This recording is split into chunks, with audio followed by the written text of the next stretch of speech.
नमस्कार. पणजी दूरदर्शनच्या गाठभेट कार्यक्रमात आपणा सर्वांचं स्वागत.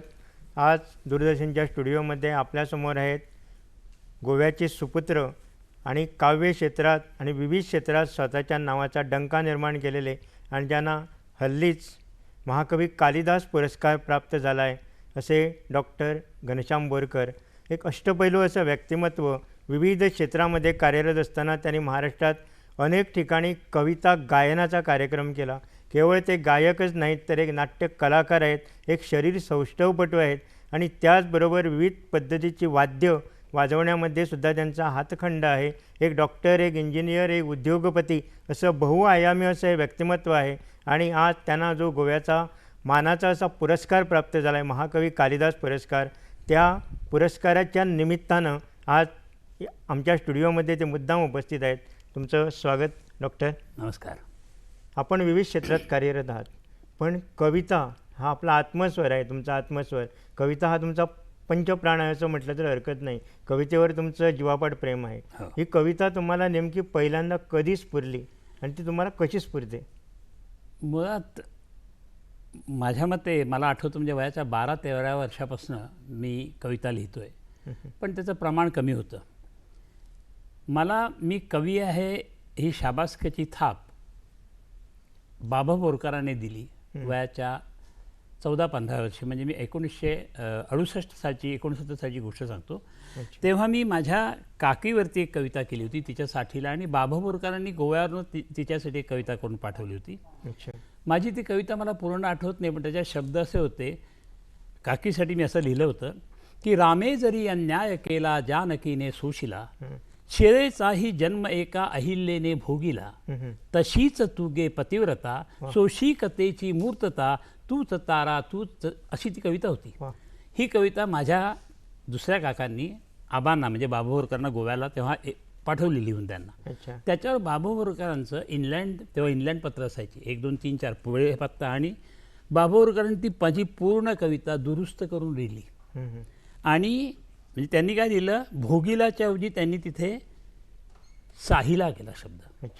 भोगिलाच्या ऐवजी साहिला. आणि असे प्रत्येक माझ्या चुका सगळ्या दुरुस्त करून, मी तर 14-15 वर्षाचा होतो, आणि त्यांनी लिहिलं होतं की श्यामची कविता, मला घरात श्याम म्हणतात, श्यामची कविता ही माझ्या कवितेहूनही चांगली उतरलेली आहे, एवढा त्यांचा मनाचा मोठेपणा होता. आणि त्यांनी त्याच्या शेवटी लिहिलं होतं की श्यामला सांगा की वृत्त छंदांचा अभ्यास कर, तो काही माझ्यातून घडला नाही, आता मी करतोय.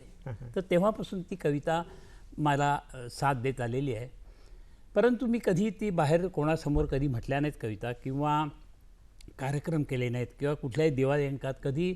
वयाच्या 64व्या वर्षी माझा पहिला काव्यसंग्रह खेरिया माझ्या पत्नीच्या आग्रहामुळे प्रसिद्ध झाला. आणि तो सुद्धा कसा झाला की पाडगावकर आणि मी एकदा रात्री आमची रांजणगावला एक बैठक झाली. रात्री 9 ते सकाळी, मंगेश पाडगावकर, तर 9 ते सकाळी 3 पर्यंत आम्ही कविता म्हणत होतो. तर मी त्यांना माझी एक कविता म्हणून दाखवली. त्याने मला तिथेच थांबवलं. कविता ऐकल्यानंतर मला म्हणाले, तुमचा कविता संग्रह तुम्ही का काढत नाही? तुमच्या कविता संग्रहाला मी अतिशय अभ्यासपूर्ण प्रस्तावना लिहून देईन, तुमची परवानगी असेल तर. हे 2010 सालची गोष्ट. तेव्हाही मी लक्ष दिले नाही. त्यानंतर शंकर वैद्य कवी, ते त्यांच्याशी माझी बरीच 5-6 तास मी ते माझ्या घरी आले. त्यांच्या घरी मी अनेक कविता मला ऐकवल्या. त्यांनी मला सांगितलं तुम्ही कविता संग्रह काढा. पण सांगायचा उद्देश एवढाच की कविता लिहित होतो, पण असा कविता संग्रह काढावा अशी मला कधी इच्छा मनापासून झाली नाही. ती वयाच्या 64व्या वर्षी माझ्या पत्नीमुळे पहिला खेळा काव्यसंग्रह निघाला. आणि त्याच्यानंतर 2 वर्षानंतरच माझे आणखी 3 काव्यसंग्रह निघाले. एक कालजयी, शरणयोग आणि शिवमत भैरव, हे 3 निघाले. आणि आणखी 3 काव्यसंग्रह माझे तयार आहेत खरे. एकाचं नाव आहे काजव्याचं झाड, दुसऱ्याचं नाव प्रदक्षिणा. कोकणी काव्यसंग्रह त्याचं नाव आहे मझो निरो एकांत, अजून प्रसिद्ध केले नाहीत आणि करेन की नाही मला माहीत नाही. आणि हिंदी माझ्याजवळ एक 45 कविता आहेत, त्याचा संग्रह पुरिया ह्या नावाने काढायचा माझा विचार आहे. पण असं वाटतं की कविता संग्रह काढून कोणी वाचतच नाही, तर आपण कशासाठी काढायचं असा एक मनात विचार येतो, बाकी काही नाही. दुसरी गोष्ट म्हणजे बाबा बोरकर तुमचे काका, महाराष्ट्रातील अनेक कवी आणि काव्यप्रेमी कायम मान्य करतात की आपल्यावर बाबा बोरकरांचा प्रभाव आहे. ते तर तुमचे काका, त्यांचा तुमच्या काव्यावर कितपत प्रभाव आहे? निश्चित प्रभाव आहे बाबा बोरकरांचा. पण खरं सांगायचं तर बाबा बोरकरांचा आणि माझा परिचय आणि सहवास हा आमच्या घरी मुंबईला, मग गोव्यात आमच्या शांतिनिकेतनमध्ये आम्ही दिवाळीत यायचो किंवा गणपतीला यायचो, दिवाळी मे महिन्याच्या सुट्टीत यायचो, तेव्हा बाबा बोरकरांचा परिचय होता. पण तेव्हा आम्ही पत्ते खायचो. अच्छा. ते कविता म्हणते ते समजणे एवढी तेव्हा बुद्धी नव्हती. 8, 10, 12 वर्षाचा तेव्हा होतो. 16 वर्षापर्यंत.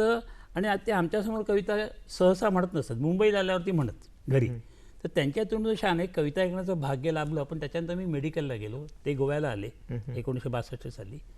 आणि तसा त्यांचा सहवास कवितेच्या दृष्टीने माझा झाला नाही. परंतु शाळेत असल्यापासूनच मला कवितेची गोडी होती. मुळात कवितेची एक जी गोडी असावी लागते. म्हणजे माझा एक मित्र छान म्हणतो की कविता समजण्यासाठी ना माणसाकडे एक स्पेशल इंद्रिय पाहिजे. बरोबर. अन्यथा ते इंद्रिय नसेल तर कविता समजतच नाही. कळणार नाही. तर बरोबर. ते ईश्वरी कृपेने ते कविता समजण्याचं, त्यातली संवेदना, त्यातल्या भावना, त्यातल्या सूक्ष्म छटा, शब्दांचे अर्थ, भावार्थ, गूढार्थ हे समजण्याची क्षमता माझ्याकडे होती. त्याच्यामध्ये शाळेतसुद्धा त्या कविता मी चालीत गायचो. आणि मला आठवतं आमच्या वर्गशिक्षिका 5वीपासून 10वीपर्यंत मी कवितांना चाली लावून म्हणायला सांगायच्या मला. अच्छा. हां. आणि मी चाली लावून म्हणायचो. म्हणजे 5वीपासून मला ते चाली, म्हणजे विमा कुलकर्णींची कविता होती की हळू हळू हळू दिनमणी हा उदया चली आला, फुलवाया जणू माझ्या भाग्य पंकजाया, हळू हळू हळू दिनमणी हा उदया चली आला, ही माझी चाल. किंवा बाभोरकरांची तेव्हा होती ज्ञानदेव गेले तेव्हा कोसळली भिंत, वेद झाले रानभरी गोंधळले संत. ही चाल 8वीत मी लावलेली आहे. आणि नंतर मी जेव्हा बोरकरांची कविता ऐकली त्यांच्या चाली, ती ह्या चालीच्या खूप जवळ आहे. अच्छा. तसंच आणखी एक चाल आहे की बोरकरांचं एक पुण्यात असताना ते पावसाच्या दिवसात गेले होते मुळामुठीच्या संगमावर. अचानक पाऊस यायला लागला आणि तो पाऊस बघितल्यानंतर, ते ढग पाहिल्यानंतर बोरकर उत्स्फूर्त आपल्याला कविता येते होते समजायच्या वेळेवर बोरकर गायला लागले घन वरसे रे घन वरसे रे घन वरसे रे घन वरसे रे घन वरसे रे, वरसे जलसर आले सरसर, वरसे जलसर आले सरसर, मल्हाराचे स्वरसे रे घन वरसे रे. आता ही चाल मला तेव्हा आलेली शाळेत. आणि बोरकरांची चाल ही मी नंतर ऐकली, ती ह्याच्या खूप जवळपास आहे. माझी जास्त म्युझिकल आहे, त्यांची जास्त गीताच्या दृष्टीने, माझी जास्त म्युझिकल आहे. कारण माझ्यावर संगीताचे संस्कार झाल्यामुळे. तर सांगायचा उद्देश हा की कवितेची ही आवड लहानपणापासून होती, ती जोपासली गेली कळत नकळत. आणि संस्कृतचा मला खूप, भाषेचा खूप मला ओढ होती. आणि त्याच्यामुळे तोही संस्कार कुठेतरी तो झाला. दुसरी गोष्ट म्हणजे तुम्ही अनेक क्षेत्रात कार्यरत आहात, अनेक पुरस्कार तुम्हाला आजवर प्राप्त झाले. पण तुमच्या गोव्याच्या भूमीत महाकवी कालिदासाच्या नावानं असलेला पुरस्कार कोमसाबचा तुम्हाला हल्लीच प्राप्त झाला. अनेक पुरस्कार पण आपल्या गोव्याच्या भूमीत. आणि तुम्ही स्वतः कवी असल्यामुळं आणि कवितेवर तुमचं आत्यंतिक प्रेम असल्यामुळं हा पुरस्कार तुमच्या दृष्टीनं खूपच महत्त्वाचा आहे. काय वाटतं या पुरस्काराबद्दल? मी स्वतःला अतिशय भाग्यवान समजतो हा पुरस्कार मिळाल्याबद्दल. गोवा ही माझ्या गोव्याच्या भूमीत म्हणणाऱ्या बाकेबाबांचा मी पुतणा आहे. त्याची ही गोव्याची भूमी माझीच भूमी आहे. बरोबर. आणि आपल्या माणसांकडनं हा पुरस्कार मिळणं हा अतिशय म्हणजे ही चांगलीच गोष्ट आहे. पण त्याही पलीकडे महाकवी कालिदासाचा पुरस्कार मिळणं हे कुठल्याही कवीला सर्वोच्च एक सन्मान मिळाला असं मला वाटतं. कारण आणि मी स्वतः महाकवी कालिदासांचा, म्हणजे आता तुम्हाला म्हटलं संस्कृतचा माझा अभ्यास होता आणि तो 11वी नंतर संपला. तर 90-91 सालानंतर मी एक संस्कृत ते मला शिकवायला यायचे. त्यांच्याकडे मी कालिदासाचं रघुवंश, शाकुंतलम, वेकनवोर्षियम, मेघदूत, गीता असे सगळे ग्रंथ जवळजवळ 4 वर्ष रोज सकाळी 4-4 तास, शनिवार रविवार असे 3-4 वर्ष मी शिकत होतो. त्याच्यामुळे कालिदासावरती माझंही मनापासून प्रेम आहे. एक काळ तर असा होता की मेघदूत पूर्व मेघाला मी सुरू करायचो, कश्चित कांता विरागुरुणा स्वाधिकारा तिथून सुरू करायचो. तो शेवटपर्यंत विद्युता विप्रयोगा तुझा होऊ नये मा भूदेवम क्षणम विजते विद्युता विप्रयोगा. हे अख्खं मी 118 श्लोक मला पाठ होते. अच्छा. सुरू केले की एंड. आता ती आवृत्ती पुन्हा होत नाही, पण पुन्हा जर बसलो तर एक 15-20 दिवसात पूर्ण मेघदूत म्हणू शकेन. त्याच्यामुळे हा पुरस्कार मिळणं, आषाढस्य प्रथम दिवस मिळणं, हे मला वाटतं माझ्या पूर्वजन्मीच्या सुकृताचं फळ आहे किंवा ह्या जन्मीच्या कालिदासाच्या अभ्यासाचा त्याने आशीर्वाद दिल्याने हा पुरस्कार मिळाला आहे असं मला वाटतं. हा सरस्वतीचा प्रसाद आहे म्हणून मी तो पुरस्कार ग्रहण केला. अन्यथा जसं म्हणतात, कालिदासाने म्हटलं आहे तसं की सूर्यप्रभो वंशा क्वच अल्पविषयामती. कुठे तो रघुवंश सूर्यप्रभो, तसं कुठे तो कालिदास आणि कुठे आमची कविता. पण तरी त्या कविकुलगुरूच्या परंपरेत तो जर सूर्य असेल तर मी क्षणभर का होणार लुकलुकणारा एक काजवा आहे असा अभिमान मला या पुरस्काराने मिळाला. एवढंच मी सांगतो. दुसरी गोष्ट म्हणजे तुम्ही विविध क्षेत्रात यश मिळवलं आणि तुमची स्तुती केलेली तुम्हाला आवडत नाही. पण आज जेव्हा आपण बघतो की तरुण पिढी सगळ्या साधनसुविधा असतानासुद्धा एका क्षेत्रातसुद्धा यश मिळवणं त्यांना मुश्किल होतं. पण तुम्ही अनेक क्षेत्रात डॉक्टर, इंजिनियर, उद्योजक, एक संगीतकार, एक गायक, एक गीतकार, अनेक पैलू, एक फोटोग्राफर, एक शरीरसौष्ठवपटू, असे नानाविध कलामध्ये तुम्ही अगदी सर्वोच्च स्थान मिळवलं. नाही. कसं शक्य झालं तुम्हाला? नाही, मी तुम्हाला खरं सांगू का, मी सर्वोच्च स्थान मिळवलं असं मला वाटत नाही. I am above average. I won't say की मी एक्सलन्सी कुठल्याच विषयात मिळवली असं मला वाटत नाही. आणि त्याच्याही पलीकडे तुम्ही जे म्हणता ना यश, आपल्याकडे काय झालं हल्ली माहिती आहे की पैसा मिळाला की तो माणूस यशस्वी. आता प्रसिद्धी मिळाली की हा माणूस यशस्वी. कीर्ती मिळाली की तो माणूस यशस्वी. मला यशाची व्याख्या खूप खुजी वाटते. यश म्हणजे काय? एक इंग्लिश ऑथरचं एक वाक्य मला आठवतं नाही. मी तो म्हणतो, success is like personal toothbrush. बाहेरचे लोक तुम्हाला यशस्वी म्हणतात म्हणून तुम्ही यशस्वी आहात असं होत नाही. बाहेरच्या लोकांच्या नजरेतनं तुम्ही यशस्वी आहात की याच्याकडे पैसा आहे, याच्याकडे गाडी आहे, याच्याकडे बांगला आहे, याला सगळे लोक ओळखतात, पेपरात फोटो येतात, स्टेजवर येतात, टी व्हीवर इंटरव्ह्यू होतात. That's not success. सक्सेस हा मी असा मानतो की जर तुम्ही आरशासमोर स्वतः उभे राहिलात, स्वतःच आरशाकडे उभे राहिलात आणि जर आपलं संपूर्ण आयुष्य आठवून तुम्हाला स्वतःच्याच चेहऱ्याकडे ताठ मानेने बघता येत असेल तर तुम्ही यशस्वी आहात असं मी मानतो. यशाची व्याख्या ही असं यश हे नसतं हो. म्हणजे दे ऑल्सो से की when preparation meets opportunity then you get success. म्हणजे तुम्ही तयार असलात आणि तुम्हाला संधी आली तर तुम्हाला यश मिळतं. बरोबर. त्याच्यामुळे आपण तयार राहणं हे आपलं काम. संधी मिळेलच असं नाही. असे किती लोक तुम्ही पाहता, मी पाहतो समाजात की जे अतिशय बुद्धिमान आहेत, आपल्यापेक्षा जास्ती हुशार आहेत, ज्ञानी आहेत, पण त्यांना संधीच मिळत नाही. त्यांना संधी दिली जात नाही. त्यांना लॉबिंग करून बाजूला ठेवलं जातं. असे कितीतरी लोक. त्याच्यामुळे यश इज माझ्या मते त्याला महत्त्व नाही. महत्त्व तुमच्या साधनेला आहे. बरोबर. तुम्ही ज्या क्षेत्रात जाता त्या क्षेत्रात तुम्ही किती मनापासून ती साधना करता. किंवा मी साधना पण हा फार मोठा शब्द झाला. मी स्वतः एवढंच म्हणतो, मी ज्या ज्या क्षेत्रात गेलो त्या त्या क्षेत्रात त्या त्यावेळी त्या त्या गोष्टीवर मनापासून झोकून देऊन प्रेम केलं. That is my success. मी ते करू शकलो. मी जेव्हा व्यायाम करायचो तेव्हा मी सकाळचे 4 संध्याकाळी 8 तास व्यायामशाळेत घुमायचो. जेव्हा मी नाटकात काम करायचो तेव्हा रात्री 2-2, 3-3 वाजेपर्यंत रिहर्सल्स अशा महिना 3-4 महिने करणं. ही जी मजा होती. बक्षिसं मिळाली मला. महाराष्ट्र 3 वर्ष लागोपाठ मी मुंबई युनिव्हर्सिटीचा बेस्ट ॲक्टर होतो. अच्छा. हां. आणि माझ्याबरोबर सगळे आम्ही तेव्हा अमोल पालेकर दुसऱ्याला डायरेक्ट करायचा, नाना पाटेकर दुसरे डायरेक्ट करायचा, सगळे असे होतो. पण त्या क्षेत्रात मी नाही पुढे जाऊ शकलो कारण मला प्रॅक्टिस करायची होती. त्याच्यामुळे ते क्षेत्र संपलं. मी प्रॅक्टिस केली. प्रॅक्टिस माझी परमेश्वरी कृपेने पहिल्या दिवसापासूनच भयंकर चांगली चालली. रात्री 1-1 वाजेपर्यंत 100% उभे असायचे. रात्री 1-1:30ला घरी यायचो, जेवायचं. असं एनिवे प्रश्न अनेकदा कसं असतं, नशीब असतं तुमचं. पण मला एवढंच वाटतं, तुम्ही आता सक्सेसबद्दल म्हणालात, तुम्ही जे काय करता त्यावर मनापासून प्रेम करा. बाकीचं जे काय मिळेल, यश, प्रसिद्धी, कीर्ती, पैसा, these are all byproducts. बरोबर. They are byproducts. ते मिळाले आनंद आहे, नाही मिळालं काडीचंही दुःख नाही. आपण आपली साधना करत राहायचं. बरोबर.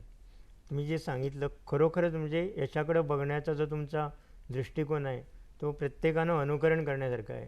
एका वाक्यामध्ये तुम्ही जे सांगितलं मला खूप आवडलं की स्वतः आरशासमोर उभं राहून आपला चेहरा डोळ्यात डोळे भिडून आपण बघू बस. की मी स्वच्छ आहे, मी चारित्र्यवान आहे, मी नीतिमान आहे आणि मी प्रसन्न आहे. ते खरं यश. हे प्रसन्न चित्त होणं ना हेच महत्त्वाचं आहे. म्हणून ते आमच्या संतांनी म्हणलं मन करारे प्रसन्न सर्व सिद्धीचे कारण. दुसरी मला गोष्ट करा रे प्रसन्न, अगदी बरोबर आहे. आजची गोष्ट दुसरी म्हणजे आजकाल आपण बघतो कविता एकेकाळी आम्हाला शाळेमध्ये शिकवल्या जाणाऱ्या कविता गेयपूर्ण होत्या, हो. वाचनीय होत्या आणि आजकाल आपण जे कविता बघतो की मुक्तछंद या प्रकारामध्ये बरोबर. एक कोणी होतो आणि आपण लिहितो आणि 4 कविता प्रसिद्ध झाल्यावर त्याला वाटतं की आपल्याला नवोदित म्हणू नये, राग येतो त्याला. पण अनेक वर्ष साधना केलेले अनेक कवी आहेत की ते आपल्याला अजूनही नवोदित म्हणतात. आणि जे आज मुक्तछंद हा प्रकार आहे या मुक्तछंदाकडं एक लय आहे, एक ताल आहेच आहे. बरोबर. पण मुक्तछंद नेमका कसा असावा असं तुम्हाला वाटतं? मुळात मुक्तछंदाच्या अगोदर आपण कविता म्हणजे काय ह्याच्याकडे वळूया. मी आयुष्यात आता जवळजवळ 500-600 कविता माझ्या मराठी असतील, हिंदी 50 काय कविता असतील त्या. पण मला नेहमी असं वाटत आलेलं आहे की जिथे जिथे सौंदर्य आहे तिथे तिथे काव्य आहे. अच्छा. आणि जिथे जिथे काव्य आहे तिथे तिथे सौंदर्य आहे. त्याच्यामुळे अनेकदा मला असं वाटतं कविता आणि सौंदर्य हे दोन्ही खूप समानार्थी शब्द आहेत असं मला वाटतं. दुसरी गोष्ट, कुठलीही गोष्ट आपण करतो त्यामागचा तुमचा उद्देश काय हे एक महत्त्वाचं आहे. आता कवितेत उद्देश नसतो. प्रचारकी काव्य सोडून द्या किंवा विनोदी काव्य, राजकीय कविता हा सगळा प्रकार सोडून द्या ज्या करायच्या कविता. परंतु जे काव्य आहे ते काव्य हे उत्स्फूर्त असावं असं मला वाटतं. म्हणजे शब्दांच्या जे तुम्ही शब्दांच्या करामध्ये गझल, अनेक लोक गझल लिहितात, ते काय शब्द जुळून ती वृत्त जुळण्यासाठी तसं नसतं हो. तसं कोणी गझल करतात, लोकांना आवडते, दादी देतात, त्याच्यात नाट्य आणतात, पण ती मनाला इथे भिडत नाही. इथे भिडू शकते का, काय छान करामत केले, वा वा वा. मला असं वाटतं की कविता आणि गाणं ह्या दोन गोष्टी अशा आहेत ना, ह्या हृदयाला भिडल्या पाहिजेत. सहस्फूर्त असावे आणि काळजाला भिडावे. काय अगदी दोन हे फंडामेंटल गोष्टी आहेत. आणि तिसरं जे तुम्ही म्हणालात की आता तुम्ही असं बघा, तुम्ही छंद म्हणालात, श्रावण मासी मानसी हर्षये दाटे, सरसर शिरवे क्षणात येते, असं जर लिहिलं ती कविता होते का? ती कविता होत नाही. आता हे मुक्त लिहिलं, पण श्रावण मासी हर्ष मानसी हिरवळ दाटे चोहीकडे, क्षणात येते सरसर शिरवे क्षणात फिरून ऊन पडे. त्याच्यात किती एक डौल आहे बघा, शब्दांचा डौल, सहज गतीचा डौल. तर हा जो कवितेचा डौल आहे हा गेयतेत असतो, छंदात असतो, वृत्तात असतो. आणि आपल्याकडे हे सगळे छंद जे आहेत, मूळ होतं काय, छंदामध्ये बंधन एकच येतं की जेव्हा आशय खूप मोठा असतो. म्हणजे तुम्ही कुसुमाग्रजांच्या काही कविता बघा, काही बोरकरांच्या काही कविता अशा आहेत की जेव्हा आशय खूप मोठा असतो तो छोट्याच्यात राहू शकत नाही, म्हणून मुक्तछंदाचा वापर केला गेला. मराठीमध्ये पहिले मुक्तछंद आणणारे कवी अनिल, ज्यांनी दशपदी पण आणलं, त्यांनीच मुक्तछंद आणला. आणि शेवटी त्यांनी नंतर काही वर्षांनी त्यांनी लिहिलं की मला पश्चाताप होतोय, मी कशासाठी हा मुक्तछंद मराठीत आणला. कारण त्या मुक्तछंदाचा तुम्ही आत्ता म्हणालात तसा गैरवापर सुरू झाला. ज्यांना छंदच समजत नाही त्यांना मुक्तछंद काय समजणार. बरोबर आहे. छंद म्हणजे कसं असतं माहिती आहे, आमच्या संगीतामध्ये आम्ही असं म्हणतो, म्हणजे कुमारजी गंधर्वजींनी म्हटलेलं आहे की रागाची धून व्हायला पाहिजे आणि तालाचा छंद व्हायला पाहिजे. रागाची धून व्हायला पाहिजे, तालाचा छंद व्हायला पाहिजे. तसंच कवितेचं आहे, कवितेतल्या पण छंद व्हायला पाहिजे तुमचा तो. बरोबर. त्यातला भाव जो आहे त्याची धून व्हायला पाहिजे. बरोबर. ती जर होत नसेल तर मग तुमच्या शब्दाच्या करामध्ये म्हणजे सर्कस, शब्दांची सर्कस करून जर तुम्ही लोकांना हसवत असाल, फसवत असाल, ॲक्च्युली तुम्ही स्वतःच फसत असता. You are playing for the galleries अशा कविता म्हणायच्या की लोकांना मेलोड्रामॅटिक करायचं, रडले वगैरे. आणि मला त्याच्यात काय अर्थ आहे असं वाटत ते, पण ठीक आहे. आपण जसं म्हणतो यदेव रोचते यस्मय भवे तत्तस्य सुंदरम. बरोबर. ज्याला जे वाटतं, कालाय तस्मै नाही म्हणायचं की मला जे आवडतं ते सगळ्यांना आवडलं पाहिजे असं नाही आहे. बरोबर आहे. गरज आहे, प्रत्येकाची वृत्ती भिन्न असते. प्रत्येकाची वृत्ती भिन्न आहे. तुम्ही अनेक कवींच्या काव्याचा अभ्यास केला, कुसुमाग्रज असतील, सुरेश भट असतील, तुमचे काका बाबा बोरकर असतील किंवा अनेक सगळ्या जे महाराष्ट्रातले मोठे कवी होऊन गेले म्हणजे सगळ्यांचा तुम्ही अभ्यास केला आहे. नाही, सगळ्यांचा केला असं बहुतेक म्हणणार असं. नाही, पण मी तुम्हाला सांगतो, ज्ञानेश्वरांपासून ज्ञानेश्वर, तुकाराम, रामदास, हां, नामदेवाची गाथा पूर्ण, अच्छा. तसंच संत एकनाथांचे अभंग, त्याच्यानंतर हे संत कवी, मग पंत कवी जे होते गुरुपंत वगैरे सर्व त्यांचाही अभ्यास केला आहे. आणि आधुनिक कवी हे केशवसूतांपासून, केशवसूत, भारत तांबे, रविकिरण मंडळाचे लोक, बाबा बोरकर, कुसुमाग्रज, आरती प्रभू, ग्रेस, इथपर्यंत मी अभ्यास केला आहे. त्याच्या पुढे फारसा माझा सुरेश भटी, त्याच्यावरती मी कार्यक्रमही केलेला आहे, परंतु माझ्या बाकीच्या व्यवधानामुळे नंतर मला हल्लीच्या कवींचा अभ्यास करायला तेवढा वेळ झालेला नाही. अच्छा. त्याच्यामुळे मी हल्लीच्या कवींबद्दल काही तसं बोलू शकत नाही. तुम्ही स्वतः महाराष्ट्रात अनेक ठिकाणी कविता गायनाचा कार्यक्रम करता, त्यावर तुमचं स्वतःचं निवेदन असतं, हो, हो. तुमच्या मुलीचं पण असतं. नाही, निवेदन स्क्रिप्ट माझं असतं, मुलगी ती वाचते. अच्छा. पण कसा काय प्रतिसाद असतो महाराष्ट्रात सगळं? पुण्यात जो कार्यक्रम झाला पहिला, त्याच्याबद्दल फक्त मी सांगतो. बालशिक्षण मंदिर, कॅपॅसिटी काहीतरी 500 का 600 आहे. बाभोरकरांची पुण्य जन्मशताब्दीचा कार्यक्रम, कारण माझं काही नाव नाही आहे तसं, की पहिला कार्यक्रम माझा, जवळजवळ 1400 लोक आले, ऑडिटोरियम फुल. अच्छा. 600 लोकांना परत जावं लागलं, 800 लोक बसले त्या हॉलमध्ये, AC फेल गेले, AC बंद, तरी 2.5-3 तास लोक, AC नसताना तो कार्यक्रम, एकही माणूस उठून गेला नाही. हो. आणि कार्यक्रम संपल्यानंतर स्टँडिंग ओवेशन मिळालं. आजवर किती कार्यक्रम केले तुम्ही? 400-450 केले. म्हणजे बाबूवरकरांचा घनवरसी, कुसुमाग्रजांचा समिधा, सुरेश भटांचा कार्यक्रम आणि ज्ञानेश्वर संजीवन समाधी सोहळा. अच्छा. तुम्ही मला ती भाग्य लाभलं, पंढरपूरला विठ्ठलाच्या समोर तो कार्यक्रम करता आला मला. अच्छा. आजकाल आपण बघतो की तरुण पिढी लिहित नाही असं म्हणतात, आणि मोठ्या प्रमाणात ते खरं पण आहे, पण अनेक जण लिहितात पण.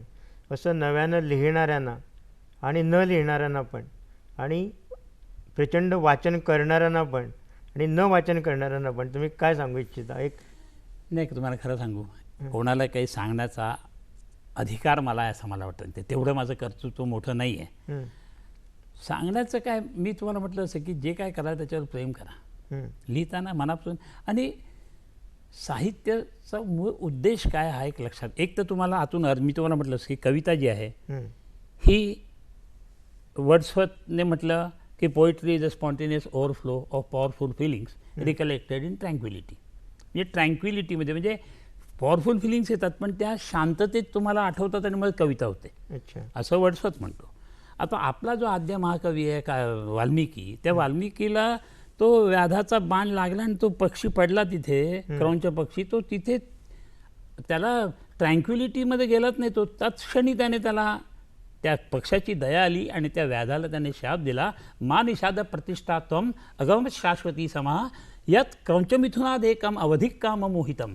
हा तिथल्या तिथे झाला. हा आपल्या भारतीय संस्कृतीतला पहिला श्लोक, पहिली कविता ही तत्क्षणी प्रगट झालेली, उत्स्फूर्तपणे. म्हणून कविता कधी अशी उत्स्फूर्त असते, कधी सुप्त असते, कधी गुप्त असते, ती कधी येते कविता. आणि म्हणून मी तुम्ही विचारलं ना, असा कविता मी कधी करायला बसलेली नाही. मी कुठे असं फिरत असतो, अचानक गाडीत असतो, रिक्षात असतो, ट्रेक कुठेही असतो, अचानक एखादी वर्षी येते, काय येते काय माहीत नाही, आणि ती त्या क्षणी लिहायला पाहिजे, नाही तर ती निष्ठून जाते.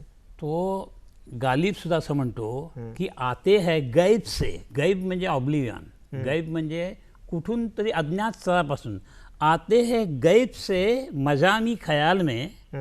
ही बीजं, हे विषय, विचार हे ऑब्लिव्हियनमधनं कुठून तरी माझ्याकडे येतात. गालिब तो म्हणतो शरीरे खामा नवा ए सरोश आहे. सरोश म्हणजे फरिश्ता, देवदूत. देवदूताचा आवाज असतो तो, आणि तो फक्त त्या माझ्या नीपच्या पेन्सिलच्या ह्याने खाली लिहिला जातो, तिथून ती कविता येते. पण आली कुठून? गैब्स, ऑब्लिव्हियन. हा अनुभव प्रत्येक कवीला येतो की, आणि तेव्हा त्याला समजतं. कसं आहे माहिती आहे की मी कविता करतो आणि कवितेला बक्षीस मिळतं, मला म्हणतं हे बक्षीस माझं कसं. तसं बाबूवरकरांचं मी परवा बोललो की त्यांना स्वप्नात अनेक कविता झालेल्या आहेत, मला स्वतःला अशा स्वप्नात अनेक कविता झालेल्या आहेत. ज्ञानेश्वरांचा पाळणा, ज्ञानेश्वर जयंतीला मला सकाळी उठल्या आलेला आहे, अख्खा चालीसकट. अच्छा. चालीसकट अशा अनेक कविता मला सकाळी 3:30-4 झोपेत उठून आलेल्या आहेत. त्याच्यात माझं कर्तृत्व काय, तर काहीही नाही. म्हणून बोरकर सुद्धा त्यांच्या एका ह्याच्यात म्हणतात की अंगी अवसर तोवरी ईश्वर. हम्म. अवसर येता आपण कोकणीत म्हणतो ना, बरोबर. अवसर येता, भार येता. अंगी अवसर तोवरी ईश्वर, एरवी मी नर वैगुण्याचा, वा. संचारी बोलतो तो जाणा विठ्ठल. हम्म. ही कविता जो बोलतो ना, विठ्ठल बोल. संचारी बोलतो तो जाणा विठ्ठल, अन्य वेळी बोल फुल माझे. बाकीच्या तो सामान्य माणूस असतो. हा जेव्हा भार येतो कवितेचा, बरोबर. तेव्हा ज्या ओळी येतात त्या तुमच्या किती आणि त्याच्या किती. त्याची माझी एक सुंदर कविता आहे, ती आहे की नाही मला माहीत नाही, की त्याच्यात की माझ्याकडे माझे असे आहे किती नाही किती, हम्म. तारांगणे विझल्यावरी आकाश हे उरते किती, वा. गळ्यातले दावे तुझे, हम्म. गोठ्यातला चारा तुझा, धून मुरलीची तुझी रानातला वारा तुझा, वासराला पाजणाऱ्या गाईचा पान्हा किती. क्या बात आहे. माझ्याकडे माझे असे आहे किती नाही किती. किती. तर असं असतं ते सर्व. बरोबर. म्हणजे कविता एक उत्स्फूर्तता आणि अलौकिकत्वाचा स्पर्श ज्यावेळी तो होतो. तो तुम्हाला अलौकिकचा स्पर्श तुमच्या हातात नाही. शेवटी तुमची साधना असावी लागते, तुमचं पूर्वसंचित असावं लागतं. तुम्ही जीवनात काय काय भोगलंय, काय काय तुमच्या चित्तात रुजलंय, ते तुमच्या कळत नकळत बाहेर येत असतं. बरोबर. तुम्ही जे काय वाचलंय. म्हणून आपण म्हणतो चांगले संस्कार करा. बरोबर. का करा? कारण कवितेतून किंवा साहित्यातून मला पुन्हा असं वाटतं की ह्या सगळ्याचा उद्देश, ह्या जगात अनेक वाईट गोष्टी आहेत. बरोबर. माणसामध्ये हेवेदावे आहेत, मत्सर आहेत, सगळ्या गोष्टी आहेत. परंतु तरी प्रत्येक माणसाला ओढ आहे की आपल्या मनाचं उन्नयन व्हावं. बरोबर. आणि साहित्याचं, काव्याचं, संगीताचं, कुठल्याही कलेचं उद्देश हेच आहे की माणसाच्या भावभावनांचं उन्नयन झालं पाहिजे, विचारांचं उन्नयन झालं पाहिजे. एक ज्याला आपण एनरिचमेंट म्हणतात बरोबर. तशी माणसाची झाली पाहिजे. आणि सत्य, शिव आणि सौंदर्य ह्या तिन्ही गोष्टींकडे माणूस गेला पाहिजे. बरोबर. पुन्हा बाबुवरकरांचे एक अतिशय तुम्ही मगाशी मला म्हणत बाबुवरकर तुमच्या आवडत्या कविता कुठली? कविता नाही, पण हे त्यांचं कडवं माझं अतिशय आवडतं. ते बाबुवरकर असं म्हणतात की जगी घाण नि चिखलची सारा, हम्म. जगी घाण नि चिखलच सारा, म्हणो कितीही कुणी शहाणा, हम्म. पदोपदी हे कमळ घाली मज, हम्म. गुणगंधाचा नवा उखाणा. क्या बात आहे. मला तुम्हाला चिखल दिसतोय. आता होतं काय अनेकदा जे नवकवी वगैरे म्हणतात की नवकवी म्हणजे घाणीचं हे करायचं, वर्णन करायचं, किंवा आणखी काय गोलपीठाचंच वर्णन करायचं किंवा असं. ठीक आहे, it's okay, that is also part of life. त्याचंही वर्णन, पण तेच म्हणजे सर्वस्व नाही आहे ना. बरोबर. आणि तिथून आम्हाला जायचं आहे पुढे. आम्हाला सत्य, शिव, सौंदर्याची वाट, मांगल्याची वाट घ्यायची आहे. बरोबर. असं तो मा सद्गमय असं व्हायचं आहे. ते काम कवितेने करावं, साहित्याने करावं, कलेने करावं, असं आपली संस्कृती आपल्याला सांगते. बरोबर आहे. मी सांगत नाही, ही आमची संस्कृती. ही म्हणजे ही संस्कृती केशवसूती मला सांगतात, ज्ञानेश्वरी सांगतात, वेदही सांगतात, ही संस्कृती सांगतात. विश्वची माझे घरं बरोबर. ज्ञानेश्वरी सांगतात. केशवसूत काय सांगतात? केशवसूती नवा शिपाई सुंदर कविता आहे. त्याच्यात केशवसूत काय सांगतात की जिकडे जावे तिकडे माझी भावंडे आहेत, हम्म. सर्वत्र खुणा माझ्या घराच्या मजला दिसत आहेत. हम्म.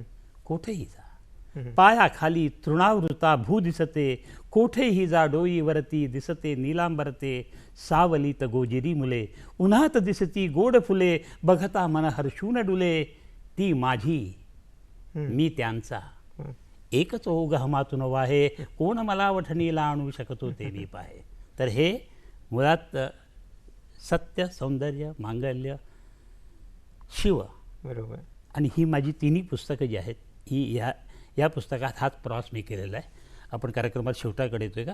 काय आता पुढे तुमचा काय प्रश्न आहे? तुमच्या जे काव्यसंग्रह आहे त्याच्यात तुमचा सगळ्यात आवडीचा कुठला काव्य आहे? तुम्हाला कुठला आवडतो? नाही, असं कसं आहे, आईला तिच्या 4 मुलांपैकी सगळ्यात कुठलं मुलं आवडतं असं म्हटलं तर उत्तर असं देता येणार नाही तसं. पण खेरिया हा माझा पहिला काव्यसंग्रह, म्हणून तो पहिला म्हणून मला एक आवडतो. अच्छा. आणि शरणयोग हा माझा चौथा काव्यसंग्रह आहे. तो मला याच्यासाठी आवडतो की ह्या शरणयोगामध्ये मी सौंदर्य अशा पद्धतीने मांडायचा प्रयत्न केला आहे की जिथे जे आपल्या आयुष्यात पदरात येतं ते सगळं स्वीकार केल्यानंतर तुमची जी मनस्थिती होते, म्हणजे तुम्ही परिस्थिती बदलण्याचा प्रयत्न करत राहता, पण तो करत राहतानाही आलेल्या परिस्थितीला आनंदाने सामोरे जाता, कुठलाही त्रागा न करता त्या परिस्थितीचा स्वीकार कसा करता, तो मी ह्या तो तो तो भाव मी ह्या शरणयोग या कवितेत दाखवला. आणि तिथे मी शेवटी असं म्हटलेलं आहे की हा माझा शेवटचा प्रयत्न आहे यत्न सोडण्याचा. हा माझा शेवटचा प्रयत्न यत्न सोडण्याचा. निवांतपण मनाचे ते परत साधण्याचा. ते निवांतपण जे आहे मना आपल्याला ते हवं आहे माणसाला खरं. बरोबर. आता माझ्याकडे पैसा आहे सगळं, निवांतपणा नाही आहे. बरोबर आहे. आणि ज्ञानेश्वरांनी पण एक शब्द वापरला आहे की मारिया जेऊ ते नेले तेऊ ते निवांतची गेले, जैसे त्या पाणिया केले तैसे होवावेची. म्हणजे मायाने जेऊ ते नेले, जसं नेलं बरोबर. तेऊ ते पाणी निवांतची गेले. बरोबर. ते जसं त्याने चर खणलाय तसं ते पाणी राहत जातं. निवांतची गेले, शांतपणे गेलं म्हटलं नाही, निवांत. निवांत. निवांतची गेले जैसे त्या पाणी आकेले तैसे व्हावेची. हा. तर ह्या सगळ्या कवितेतनं कलेतनं हे निवांतपण माणसाला मिळालं पाहिजे. त्याच्या कसं आहे की आपल्याकडे नवरस सांगितलेले आहेत. ह्या नवरसामध्ये अभिनवगुप्त होता किंवा भरतमुनी होते, तोपर्यंत आपल्याकडे 8 रस सांगितले होते आणि शृंगार रस हा रसांचा राजा असं म्हटलं होतं. परंतु अभिनवगुप्त हा पहिला काश्मीरी पंडित की त्याने सांगितलं की शांतिरस हा 9वा रस आणि तो या सगळ्या रसांचा राजा. ज्ञानेश्वर माऊलींनी पुन्हा 13 शतकात, ज्ञानेश्वर पण शैवपंथीयच आहेत, नाथपंथीय, त्यांनी हाच भाग मांडला की शांतरस हा 9वा रस आणि तो रसांचा राजा. का तर हे सगळे 8ही रस आहेत. ह्या 8 रसांचा जेव्हा परिपोष होत जातो आणि परिपोष होत गेल्यानंतर जेव्हा तो उतू जातो, परिपूर्तेला जातो, त्याच्यानंतर एक शांतपणाच येतो. बरोबर. म्हणजे तुम्ही शृंगार रसही बघा, बरोबर. त्याचा परिपोष प्रणय क्रीडा, रतिक्रीडा, रतिभोग आणि त्याच्यानंतर शांतपणा, बरोबर. निवांतपणा. म्हणजे सगळे रस हे शेवटी शांतिरसात, सगळ्या नद्या जशा सागरात जातात तसे सगळे रस शांतिरसात समाविष्ट होतात. तर साहित्य ह्याच्यात हे सगळ्या रसांचा परिपोष व्हावा, पण त्याची अंतिम माणसाला जे निवांतपण हवं, मनाचं उन्नयन हवं, हे मिळालं पाहिजे. बरोबर. ते नव्हतं नुसतं जर बघा, तुर्यावस्था वेगळी आणि उन्माद वेगळा. बरोबर आहे. आता काय होते, लोक उन्मादी झाले. माझी झाली. तुर्यावस्था हा वेगळा प्रकार आहे. बरोबर. तर ह्या तुम्हाला काव्याने आले तुर्यावस्थेकडे जाता आलं पाहिजे. धन्यवाद डॉक्टर. हां. खरोखरच आज तुम्ही अतिशय समर्पकपणे आणि व्यवस्थितपणे हा जो कवितेचा विषय मांडला की कविता म्हणजे नेमकं काय, की सत्यम शिवम सुंदराची उपासना, बरोबर. मनाची शांती, बरोबर. आत्मशांती आणि सगळ्यात महत्त्वाचं म्हणजे निवांतपणा. निवांत. या निवांतपणा लाभण्यासाठी साऱ्या कला असतात. बरोबर. आणि कविता हा तर साऱ्या साहित्याचा सर्वोच्च असा भाग म्हटलं तरी चालेल. अशा या कवितेमध्ये तुम्ही रमताय आणि तो विश्लेषण तुम्ही अतिशय चांगल्या पद्धतीने केलं. तुम्ही मुद्दाम इथं आला, मी तुम्हाला शेवटची एकच कविता म्हणून मी तुमचं दाखवतो. अभिनंदन करतो आणि तुम्हाला आभार मानतो. तुमच्या या एक कविता कवितेनं शेवटी आपण या समारोप समारोप करूया. करूया. ह्या कवितेच्या अगोदर फक्त थोडक्यात सांगतो की माणसाला, आता तुम्ही म्हणाल तसं की 3 पद्धतीच्या इष्णा असतात. एक कामेष्णा, वित्तेष्णा आणि लोकेष्णा.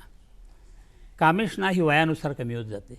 वित्तेष्णा ही राक्षसी महत्त्वाकांक्षा नसेल तर साधारण पैसे झाल्यानंतर माणसाला पैसा तो पुरेसा होतो. पण लोकेष्णा संपत नाही. मला लोकांनी ओळखावं, बरोबर. रिकग्निशन मिळावं, हे मोठमोठ्या संतांनासुद्धा त्यांना करता ती येत नाही. ओढ असते लोकेशनीची. तर हा जो कवी आहे हा या सगळ्या इष्णांच्या पलीकडे गेला आहे, तृष्णेच्या पलीकडे गेला आहे, तृषेच्या पलीकडे गेला आहे आणि त्या तृषेचं वर्णन ह्या कवितेत करतो. 1 मिनिटाची छोटीशी कविता आहे. कवितेचं नाव आहे या तृषेला नाव नाही. शब्द आकाशात गावा, अमृताचा सूर व्हावा. शब्द आकाशात गावा, अमृताचा सूर व्हावा, रे दिशांचा घास घ्यावा, ह्या क्षुधेला नाव नाही.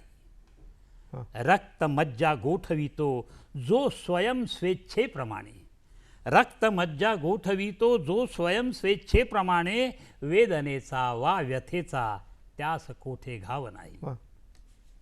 ह्या दिशांना अंत नाही, ह्या दिशांना अंत नाही, ह्या समुद्रा खंत नाही. वादळी जो स्वार होतो त्या खलाशा नाव नाही. क्या बात आहे. वादळी जो स्वार होतो त्या खलाशा नाव नाही. आदि नाही अंत नाही जीवनाच्या या प्रवाहा, आदि नाही अंत नाही जीवनाच्या ह्या प्रवाहा. डंख गर्भी रे तृषांच्या ह्या नदीला नाव नाही. नील आकाशात नालो, नील आकाशात न्हालो चांदण्यांची शालल्यालो, गंध चंद्राचे ललाटी संचिताला वाव नाही. गंध चंद्राचे ललाटी संचिताला वाव नाही. चेतवी तो दीप सारे मी उशेला जन्म देतो. क्या बात आहे. चेतवी तो दीप सारे मी उशेला जन्म देतो. दीप कंपातीत जेथे त्या प्रभेला नाव नाही. सूर्य प्यावा सूर्य व्हावे हीच आहे प्यास ज्याची. सूर्य प्यावा सूर्य व्हावे हीच आहे प्यास ज्याची. पेटताना हसण्याच्या ह्या तृषेला नाव नाही. वा. पेटताना हसण्याच्या ह्या तृषेला नाव नाही. वाळवंटी दंगलेले पांडुरंगी रंगलेले, चंद्रभागेच्या तटीचे विश्विदुजे गाव नाही. वा. निर्मितीच्या उत्सवाचे मर्म ज्याने जाणिले त्या, निर्मितीच्या उत्सवाचे मर्म ज्याने जाणिले त्या, मोहवित्या मेदिनीच्या वैभवाची हाव नाही. वा. हां, निर्मितीच्या उत्सवाचे मर्म ज्याने जाणिले त्या, मोहवित्या मेदिनीच्या वैभवाची हाव नाही. आणि शेवटचं कडवं आहे, खेळतो माझेच पत्ते अंबरांचे एक हाती.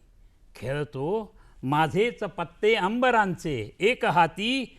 सूर्यपुत्रांनीच यावे हा रडीचा डाव नाही. वा. सूर्यपुत्रांनीच यावे हा रडीचा डाव नाही. हा रडीचा डाव नाही. धन्यवाद डॉक्टर. धन्यवाद. अतिशय चैतन्यमय अशी ही कविता तुम्ही सादर केली आणि मागच्या अर्ध्या तासामध्ये तुम्ही ज्या पद्धतीनं विवेचन केलं आणि कविता म्हणजे काय आणि नक्की काव्य हे जीवनामध्ये सर्वात महत्त्वाचं असतं आणि ज्याला जीवनातलं काव्य समजतो तोच खऱ्या अर्थानं जीवन यशस्वीपणे जगू शकतो. म्हणून या तुमच्या मुलाखतीतून जर सगळ्यांना काव्य समजलं तर ती कृतार्थता ठरेल. आपण वेळात वेळ काढून आपला अमूल्य वेळ इकडे दिलात आणि आपले अमूल्य विचार आमच्या दूरदर्शनच्या वाचकासाठी सादर केलेत त्यासाठी तुम्हाला मनःपूर्वक धन्यवाद. धन्यवाद. धन्यवाद. धन्यवाद.